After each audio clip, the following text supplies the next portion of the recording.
नमस्कार दोस्तों, mister and Mrs अजनबी की हॉरर की दुनिया में आपका स्वागत है। दोस्तों, जैसे कि हमने वादा किया था कि हम आपके द्वारा शेयर की हुई कहानियों दूसरे श्रोताओं के साथ शेयर करेंगे। हमारी आज की कहानी कोलकाता की रहने वाली शेफाली जी ने भेजी है। ये कहानी उनकी माँ और पिताजी के साथ हुई एक सच्ची घटना पर आधारित है। शेफाली जी की रिक्वेस्ट पर हमने उनके माता पिता और दूसरे किरदारों का नाम बदल दिया है। हमने कहानी को रोमांचक बनाने के लिए कुछ शब्द अपनी तरफ से जोड़ दिए हैं, लेकिन कहानी का मूल वही है जो शेफाली जी ने शेयर किया है। स्टोरी शुरू करने से पहले हमारी आप सभी से प्रार्थना है कि आप चैनल को सब्सक्राइब करें। इससे हमारे छोटे से चैनल को बहुत मदद मिलती है और हमें प्रोत्साहित करती है कि हम और भी अच्छी कहानियां आपके लिए लाएं। तो चलिए शुरू करते हैं आज की कहानी। हमारी आज की कहानी कावेरी जी और उनके पति सुधीर जी की है। बात आज से 25 साल पहले की है। असम के तेजपुर में गिरधारी लाल नाम के एक व्यापारी रहते थे और उनका चाय पत्ती का बहुत बड़ा व्यापार था। अच्छे व्यापारी होने के साथ साथ गिरधारी लाल जी बहुत अच्छे और धर्म कर्म को मानने वाले इंसान थे। उनके घर में उनके माता पिता, पत्नी कौशल्या देवी और 2 बच्चे, लड़का शिवपाल और लड़की कावेरी रहते थे। गिरधारी लाल जी का शहर के बीचों बीच एक बड़ा सा बंगला था और घर सुख सुविधाओं और खुशियों से भरा था। बड़ा लड़का शिवपाल 14 साल का और छोटी बेटी कावेरी 12 साल की थी। उन्हीं दिनों कौशल्या देवी की बड़ी बहन शारदा अपने पति और 4 बच्चों के साथ अपनी बहन के घर आती है। शारदा जी के पति को व्यापार में बड़ा नुकसान हुआ था और वो सब कुछ गंवाकर अपनी बहन और जीजा से मदद मांगने आई थी। गिरधारी लाल जी ने उनकी परेशानी समझते हुए उन्हें अपना एक मकान रहने के लिए दे दिया और शारदा के पति को अपने एक गोदाम का मैनेजर बना दिया। शारदा जी के 3 बेटे और एक बेटी उर्मिला थी। उर्मिला और कावेरी दोनों हमउम्र थीं और स्कूल में एक ही कक्षा में पढ़ती थीं। उर्मिला और कावेरी में हमेशा ही आपस में पढ़ाई को लेकर एक होड़ लगी रहती थी। कावेरी पढ़ने में थोड़ी अच्छी थी तो ज्यादातर कावेरी ही उर्मिला से आगे रहती थी। उर्मिला मन ही मन कावेरी से ईर्ष्या करती थी, क्योंकि कावेरी न सिर्फ पढ़ाई में उर्मिला से अच्छी थी, बल्कि वो उर्मिला से अच्छे कपड़े पहनती थी और उसके पास हर वो चीज़ थी जो उर्मिला अपने लिए चाहती थी। लेकिन हाँ, कावेरी थोड़े सांवले रंग की थी, वहीं उर्मिला का रंग गोरा और देखने में भी वो कावेरी के मुकाबले सुंदर थी। समय के साथ साथ उर्मिला की कावेरी को लेकर ये ईर्ष्या नफरत में बदल रही थी। दोनों समय के साथ बड़ी हो रही थीं। साथ साथ दोनों ने अपने कॉलेज की पढ़ाई पूरी की और गिरधारी लाल जी कावेरी के लिए अच्छे रिश्ते की तलाश करने लगे। तभी एक दिन उनके एक परिचित कावेरी के लिए एक रिश्ता लेकर आए। लड़का इनकम टैक्स में नौकरी करता था और अच्छे खानदान से संबंध रखता था। गिरधारी लाल जी को वो रिश्ता अच्छा लगा और उन्होंने में कौशल्या देवी और अपने माता पिता से इस बारे में बात की और उन्हें भी ये रिश्ता पसंद था। तो उन्होंने लड़के वालों को कावेरी को देखने के लिए बुला लिया। नियत दिन पर लड़का सुधीर, उसके माता पिता और छोटी बहन कावेरी को देखने आते हैं। शारदा जी भी उर्मिला को लेकर घर के कामों में हाथ बटाने के लिए आ जाती है। उर्मिला इस दिन पूरी तरह बन ठन कर आई थी और कावेरी उसके सामने बहुत ही साधारण सी लग रही थी। कावेरी की दादी कौशल्या जी से कहती हैं, अपनी बहन को कहो उर्मिला को ज्यादा बाहर ना निकले, हो सकता है कि बनी हुई बात बिगड़ जाए। कौशल्या जी अपनी सास का इशारा समझ गई थीं। उर्मिला देखने में कावेरी के मुकाबले बहुत अधिक सुंदर थी और हो सकता था कि लड़के वाले कावेरी की जगह उर्मिला को पसंद कर लें। कौशल्या जी ने अपनी बहन को इशारों में उर्मिला को रसोई के अंदर ही रखने को कहा, लेकिन शारदा ने उर्मिला को नहीं रोका। शायद मन में वह भी यही सोच रही थी कि उर्मिला कावेरी के मुकाबले बहुत सुंदर है और हो सकता है कि लड़का उर्मिला को ही पसंद कर ले और उनकी तो जैसे लॉटरी ही लग जाए। कावेरी चाय नाश्ता लेकर आ गई और लड़के के घर वाले उसे वहीं बैठा लेते हैं।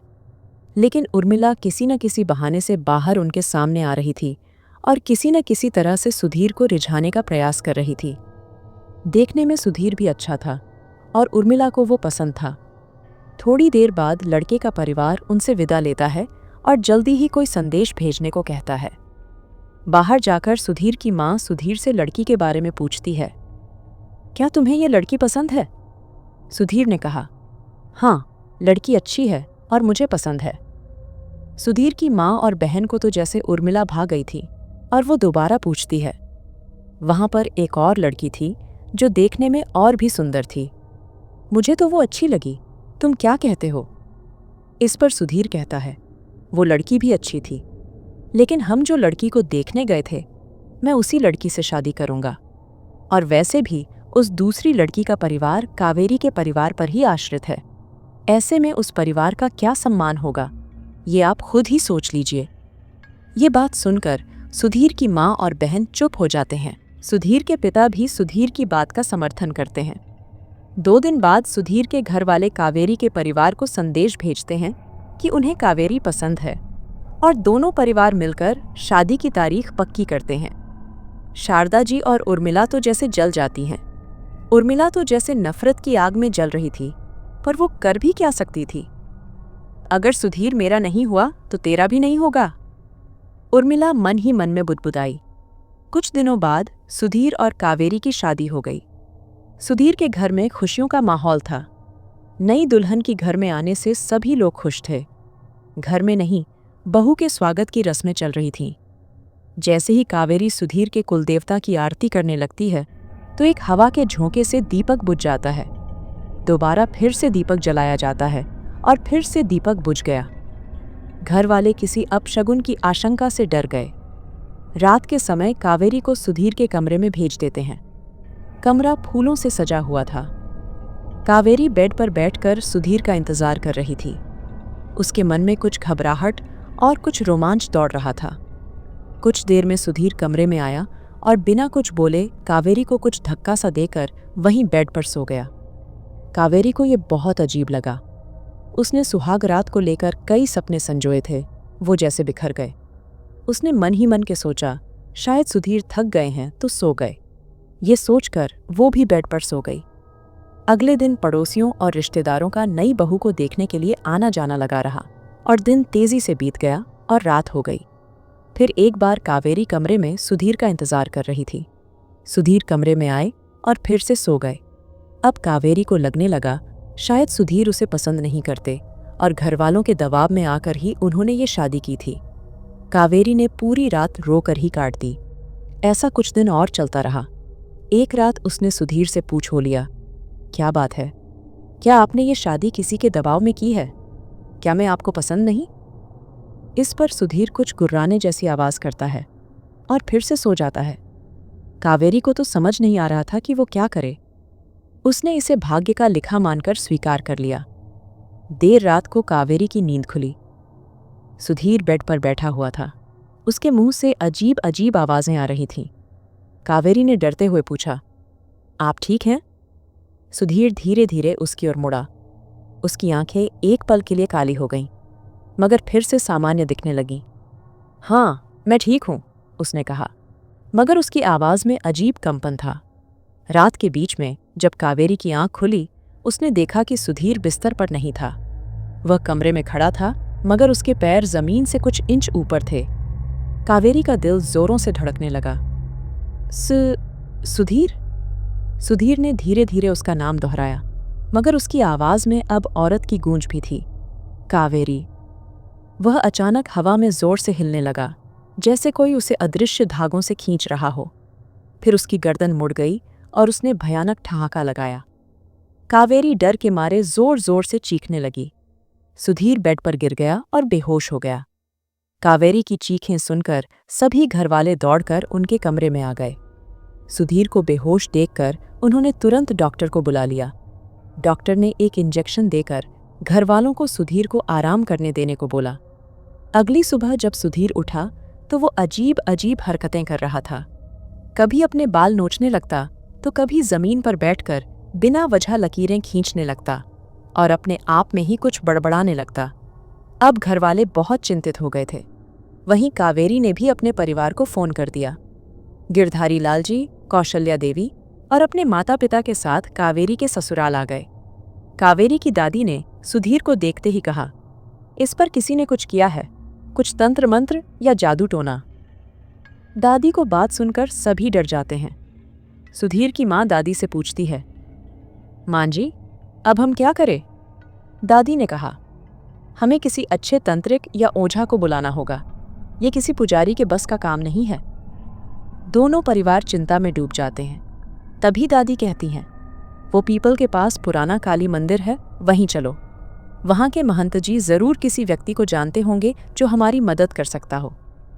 गिरधारी लालजी और सुधीर के पिताजी काली मंदिर जाते हैं। मंदिर के महंत अभी पूजा में व्यस्त थे, तो उन्हें इंतजार करने के लिए बोलते हैं। थोड़ी देर में महंत जी पूजा करके उनके पास आए और गिरधारी लाल जी उन्हें सब बात बताई।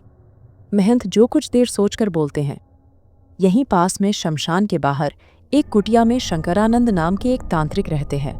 वो जरूर आपकी कुछ मदद कर पाएंगे। श्मशान का नाम सुनते ही सुधीर के पिताजी चिंतित हो गए। इस पर महंत जो ने कहा, आप किसी बात से घबराए ना। शंकरानंद जी ने अपनी पूरी जिंदगी समाज की ही सेवा में लगा दी है और वो महाकाली के अनन्य भक्त हैं। महंत जी की धन्यवाद करके दोनों श्मशान की ओर बढ़ते हैं। शंकरानंद जी उस वक्त अपनी कुटिया में ध्यान में लीन थे। दोनों ने जाकर शंकरानंद बाबा को प्रणाम किया और उन्हें सारी बात बताई। बाबा उनके साथ चलने को तैयार हो गए। घर के पास पहुंचते ही बाबा शंकरानंद को किसी नकारात्मक शक्ति का एहसास हुआ। वो सुधीर के पिताजी से कहते हैं, ये बहुत ही शक्तिशाली टोटका है और निस्संदेह किसी सिद्ध तांत्रिक ने किया है।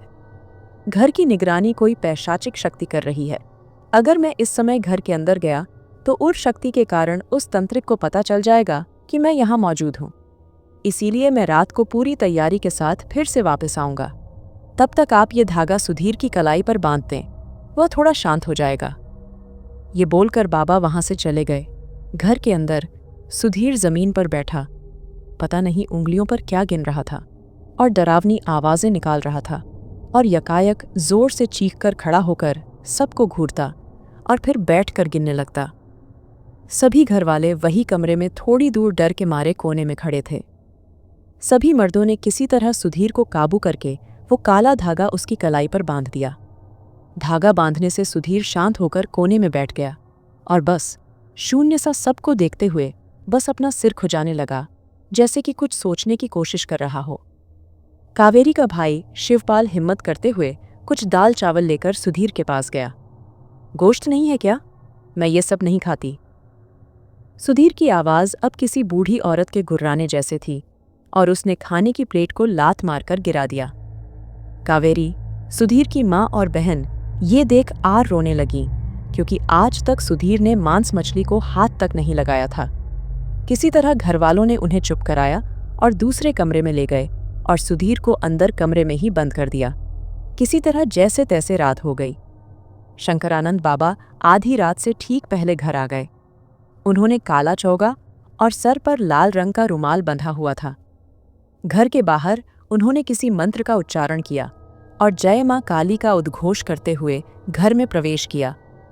अंदर आने के बाद उन्होंने बताया, इस घर का पहरा एक पिशाच कर रहा है जो कि किसी तांत्रिक द्वारा सिद्ध किया हुआ है। मुझे पहले ही एहसास हो गया था कि इस घर के दायरे में एक से ज्यादा आत्माएं हैं। ये बोलकर बाबा सुधीर के कमरे में जाते हैं। सुधीर अभी भी कोने में बैठा था। बाबा सुधीर के सामने बैठ गए और कुछ देर ध्यान लगाने के बाद कमरे से बाहर आ गए। मारण प्रयोग किया है इस पर। श्मशान की एक आत्मा इसके शरीर के अंदर है, जो धीरे धीरे इसे तब तक शारीरिक और मानसिक रूप से कमजोर करती जाएगी जब तक इसकी मृत्यु ना हो जाए। ये तो अच्छा हुआ, अभी बस शुरुआत ही है, तो इसने अभी तक गहरा प्रभाव नहीं डाला। मैं अपनी तरफ से पूरी कोशिश करूंगा, आगे जो माँ काली के मर्जी। बाबा ने पानी का एक बड़ा कटोरा मंगाया और सुधीर के सामने रखकर बैठ गए। बाबा सुधीर से कहते हैं, बोल तुझे किसने भेजा है? सुधीर पागलों की तरह हंसता है और कोई जवाब नहीं देता। बाबा ने कुछ मंत्रोच्चार करते हुए पूछा, बता कौन है तू? और सुधीर के बाल पकड़कर उसका चेहरा पानी के कटोरे के ऊपर ऊपर किया और सुधीर की परछाई पानी में दिखने लगी। बाबा ने फिर से मंत्र पढ़ने शुरू किए और अचानक कटोरे में सुधीर की परछाई एक डरावनी औरत में बदल गई। इसके बाद बाबा ने कहा, मैंने तुझे देख लिया है। अब तेरी भलाई इसी में है कि तू सब कुछ सच सच बता दे। तुझे किसने भेजा है और क्यों? सुधीर औरत की आवाज में गुर्राते हुए बोला, नहीं बताऊंगी। इस पर बाबा ने कुछ और मंत्रों का उच्चारण किया और सुधीर ने चिल्लाते हुए कहा, अगर मैंने तुझे बता दिया तो वो तांत्रिक मुझे जला देगा। तू डर मत, मैं तुझे उस तांत्रिक से मुक्त करा दूंगा, तो तू बिना संकोच मुझे बता दे और इस बेचारे को छोड़कर चली जा। इसका अभी अभी घर बस है, बाबा ने कड़क आवाज में कहा। इसमें मेरा क्या फायदा? तांत्रिक ने 3 कार्यों को करने के बाद मुझे मुक्त करने का वचन दिया है, सुधीर ने डरावनी आवाज में कहा। बाबा कहते हैं, बता तुझे क्या चाहिए? गोश्त, बहुत सारा गोश्त और शराब। उस दुष्ट तांत्रिक ने मुझे तरसा रखा है, सुधीर ने ललचाई हुई आवाज में कहा। ठीक है, तुझे जो चाहिए वो तुझे मिल जाएगा। उसके बाद तो सब सच सच बता के हमेशा के लिए इसके शरीर से चली जाएगी। वादा कर, बाबा ने कहा। सुधीर ने हाँ कहा। बाबा ने कावेरी के भाई शिवपाल को 2 किलो मांस और 2 बोतल शराब लाने को कहा और जल्दी से शिवपाल ये चीजें ले आया। बाबा ने शराब और मांस सुधीर के आगे रख दिए। सुधीर ने झपट कर शराब की एक बोतल उठाई और एक घूंट में गटक गया और फिर भूखे जानवर की तरह उस मांस को खाने लगा और हड्डियां तक चबा गया। फिर उसने दूसरी बोतल शराब की भी पी ली। बाबा ने सख्त आवाज में कहा, तूने जो मांगा मैंने दिया, अब तू अपना वचन पूरा कर और मुझे बता कि तुझे किसने और क्यों भेजा है।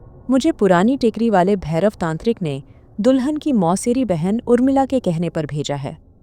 उर्मिला कावेरी से नफरत करती है और वह सुधीर से शादी करना चाहती थी। जब सुधीर ने उर्मिला पर कोई ध्यान न देते हुए कावेरी से शादी की तो वो नफरत के आग में जलने लगी। उसने भैरव तांत्रिक से मदद मांगी। देने के लिए उर्मिला के पास कोई धन दौलत तो नहीं थी, तो उसने कावेरी से बदला और सुधीर को जान से मारने के लिए अपने जिस्म का सौदा उस तंत्रिक से किया। उसने सोचा, सुधीर के मरने के बाद सुधीर का परिवार कावेरी को मनहूस समझकर घर से निकाल देगा और कावेरी सारी उम्र अपने माँ बाप के घर एक विधवा के रूप में पड़ी रहेगी। शादी से लेकर अब तक मैंने सुधीर को कावेरी को छूने तक नहीं दिया, ताकि सुधीर के मरने के बाद इस घर में कोई वारिस न रहे।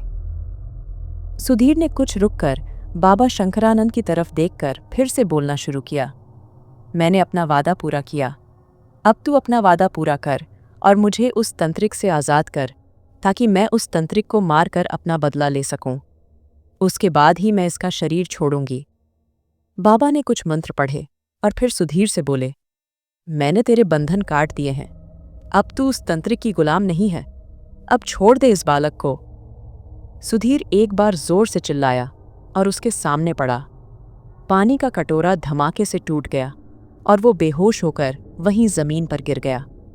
घर में सब लोग ये सच जानकर सदमे में थे। कौशल्या देवी सोच रही थीं, जिस बहन के परिवार पर उसने इतने एहसान किए, वो लोग कैसे उनके साथ इतना बुरा कर सकते हैं। वहीं दूसरी ओर सुधीर की माँ ये सोचकर भगवान का धन्यवाद करती है कि सुधीर ने उनके कहने पर उर्मिला को नहीं चुना। दोनों परिवार बाबा शंकरानंद का धन्यवाद करते हैं। सुधीर अब होश में आ गया था और उसे शादी की रात के बाद का कुछ भी याद नहीं था। अब सुधीर बिल्कुल ठीक था। गिरधारी लाल जी और सुधीर के पिताजी बाबा शंकरानंद को कुछ धन देने की जिद करते हैं, लेकिन बाबा उसके लिए मना कर देते हैं और उनसे गरीबों की मदद करने का वचन लेते हैं। वहीं इस आत्मा के आज़ाद होते ही भैरव तांत्रिक को इसका पता लग गया और उसने अपनी जान बचाने के लिए उस आत्मा को उर्मिला की तरफ मोड़ दिया और उसने उर्मिला के शरीर पर कब्जा कर लिया और उर्मिला पागल हो गई। गिरधारी लाल जी और कौशल्या देवी जी ने शारदा और उसके परिवार को अपने मकान से निकाल दिया और उस दिन के बाद वो कहाँ गए किसी को पता नहीं।